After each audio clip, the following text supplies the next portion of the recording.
Good afternoon, everybody. That's right, we're going for a quadruple upload Monday because sometimes your team just gives you a lot to talk about and you got to make videos on it. So, we're doing a fourth video today, and there's almost certainly going to be a stream later, so keep an eye out for that. We'll have plenty to talk about, we'll have plenty to conversate about. But before we get there, I want to talk about something that stood out to me in the aftermath of yesterday's game, and that is the relationship between the coaches and the players on this team right now. Generally speaking, over the Pete Carroll era, I feel like the public side of relations, the side of the relationships that we as the public get to see, have been pretty good, and everybody's been on one band, one sound. Everybody's been on the same wavelength. So I noticed last week, and I know you guys did too, that there was a little bit of a clash in public between Russell Wilson and Pete Carroll. Now, I didn't make a video about this because it's just one isolated incident, but I'm going to go ahead and bring it up again just in case you guys might have missed it or have forgotten about it. And then I'm going to take a look at some of the things that have been said by a couple of players in the aftermath of yesterday's loss to the Vikings. So, this article refers to last week, after the Titans game, where the Seahawks, among many other things they did wrong in that game, got the ball in overtime, needing a field goal to go in, and went 3 and out, losing yards, and punting it to the Titans in basically field goal position. Game over. So, after that, and don't get me wrong, there were a lot of other things we did wrong in that game, but Carroll decided to fixate a little bit on that specific sequence. And there are clear reasons why he might do that. It was at the end of the game, it was the last time the offense got the ball. It was after, in his mind, his defense made a play to get the ball back and give the offense a chance to just go get a 50-yard drive to go win the game, or a 60-yard drive to win the game, or whatever. And it didn't happen. So Carroll kind of sort of called out Wilson that following week in public. The quote from Carroll is here. I'm going to go through it real quick. "I wish Russ could have helped us there and just made completions for us. We needed to just move the ball there and change the field position, at least in overtime." Later that same day, "We didn't function as well down the stretch. That's something I was really disappointed with. The last sequence, he was really aggressive with the shots we took. We'd look back and say, okay, let's dump the ball off because we didn't convert on them. He was really successful at being really aggressive during the game. He was just trying to keep going, keep pushing it. I wish he would have been able to keep us moving with a couple checkdowns late in the game, in the overtime in particular. But we were playing with confidence, we were going after it, and he tried to take advantage of it." So he kind of softens up in that second quote, but the idea is still the same. He's basically saying, I wish Wilson didn't go for the home run ball in overtime. I wish Wilson had taken his check down in overtime. I think that we may have won this game, or at least had a much better chance at it, if he had at least gotten a few first downs in that OT session, and he didn't need to go for it all.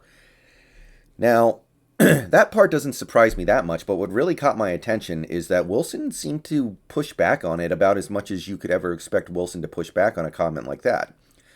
So, a couple days later, Wilson was asked about Carroll's comments, and this is what he had to say. "I think what I agree with is find a way to win the game, whatever that is. I think that ultimately the game happens so fast. You try to get the ball to Tyler, he's a pretty good player, but at the same time, the game happens fast. You know, you make a decision. We were backed up, didn't want to get hit on the first play, get sacked on it. So it's one of those things. We were probably 3-4 inches off from completing it. One of those beautiful toe taps." Also later on, "So I'm not going to change my mindset," Wilson continued. "I know how to win a lot of those games. We've done it before, and you're not going to win every single one of them, but you believe you can. I think that's the key to our football team, always believing that you can." And somewhere in all of that, I think he's basically saying, I don't agree. I don't have a problem with me going for Lockett on that play. I don't have a problem with me trying to hit that home run ball. I don't think the check down was the right play there. I don't think that's the right thing to criticize on. Now, whoever you agree with, whoever you side with in that particular argument on that particular play, I think it's very interesting that they would publicly disagree with each other like that. And it kind of made my antenna go up a little bit thinking about the relationship between this player, this coach, and this team, because we know what may or may not have happened this offseason, and we may or may not know where this thing may or may not be headed in terms of a messy divorce, or at the very least, somebody getting booted out. So I didn't make a video about this when it happened because I didn't think it was significant enough, but now I'm looking at some of the stuff this week, and I'm wondering where this is headed. So we're going to start with Trey Flowers, and he had a couple things to say after yesterday's game that, show that maybe this is starting to get to him. Maybe his mental state is starting to crumble a little bit under all this criticism, because I'm sure he jumps on Twitter sometimes and he sees all the negative comments. I'm sure he's aware of the fact that the fan base is using him as a piñata right now. We're all playing pin the tail on the donkey, except it's pin the blame on the Trey Flowers. I'm sure he's aware of that. It seems like it's starting to get to him. So Greg Bell has this tweet here. Asked about what he and the defense needs to do to come up with big plays in the secondary, Trey Flowers says, more film study, more ... And then he ends up saying, sadly, y'all want me to be Sherman. So I cannot help but look at that quote and think that it's starting to get to be too much for him. We're expecting the world of him. We're expecting him to be this all-pro, and he's clearly not that. Even somebody like me who doesn't really think he's the problem, he's clearly not that. He's clearly not even a good player. He might not even be average. I still don't think that he's bad, and I don't think he's the real problem here, but he's not great. He's not good. He might not even be average. And I look at this and I wonder if this might be about to be a done deal, because emotionally and mentally he'll just be kind of checked out, because I think this is starting to get to him. He knows that he's the whipping boy right now. So I look at this and I go, where is this going? And then I look at another quote from Trey Flowers on Seattle's pass defense from Brady Henderson. It's a schematic thing, I feel like. I've got my own questions to ask. It's going to be an easy fix once we all get on the same page. Said there's confusion among some guys on how to defend certain routes. So he criticizes the scheme. He says the guys are not on the same page. I don't know what to call this other than calling out the coaches, calling out Ken Norton, calling out Pete Carroll, maybe calling out Schneider to a certain degree, but mostly Norton and Carroll. Feels like he's saying the scheme is bad. Feels like he's saying, when he says, I've got my own questions to ask, it almost sounds like he's saying that, hey, I wish, or I'm going to ask Norton and Carroll, what the heck are we doing here, letting these receivers open by 7-8 yards every play. So I saw this quote and I was like, this could be headed in an ugly direction. It might be a necessary direction, but I feel like something drastic is about to happen when I see things like this, because this seems to be the player criticizing the scheme and therefore criticizing the coaching that installs and implements that scheme. And as for him saying it's going to be an easy fix once we all get on the same page, Trey Flowers has been here for 3 years. This is his 4th year. DJ Reed was here last year. Jamal Adams has been here for a year. Quandre Diggs has been here for a year and a half. Bobby Wagner has been here for centuries, it feels like. Most of the pieces on this defense have been here for at least a year. Most of them have been here for more. So I don't understand why you're not already on the same page. So whether that quote is him calling out the coaching staff and scheme or calling out the players is up for debate. But I don't know what to say about that other than the time to get on the same page was in the offseason, not now, 3 games into the actual regular season. And DJ Reed was not going to be left out here. And he really only said one thing, but it was a thing. Bob Condote on Twitter says, DJ Reed says of Vikings that they schemed our ass up. Said defensive players have already met and talked about making sure they stick together.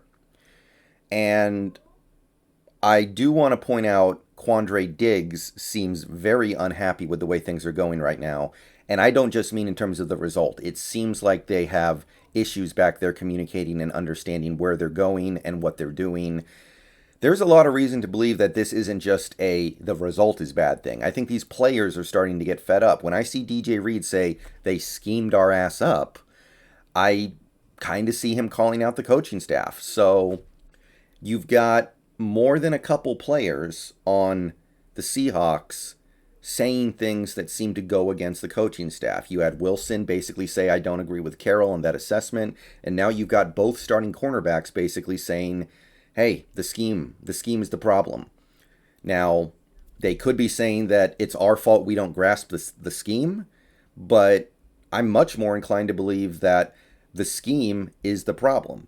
I refuse to believe that Trey Flowers and DJ Reed are making a conscious decision to leave receivers open by 10 yards. That, as a human being who's trying to stop completions, as a human being that is trying to prevent the offense from moving the ball down the field, why would you just on any level as a human being go, the way to do that is to stay 10 yards away from every receiver?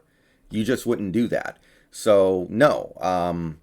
I have to believe that this is them calling out the coaching staff, and I wonder where this is going. Because my inclination is that whatever happens next is going to be strong. It's either going to be a thing where you have a mutiny and this team really collapses, kind of like the 2010 Cowboys when they decided they didn't feel like playing hard for Wade Phillips anymore, or you're going to see the players just nut up, get it together, and the defense starts playing well for the rest of the season. But I don't think they're just going to kind of continue going through this process of trying hard, putting their best foot forward, giving effort, and just playing bad. It's going to go really strongly one way or really strongly the other way. I'm excited to see what it is, I guess, because I think it's going to be a noticeable shift in one direction or the other, but very good chance it ends up badly. So I'll see you guys later. Peace out. Go Hawks. And I don't know. These players are being a little mouthy right now. I don't mind it, but I wonder what the response from the coaching staff is, if any, and I wonder what the end result ends up becoming in the coming weeks. But we'll find out. See you guys later. Catch you in stream.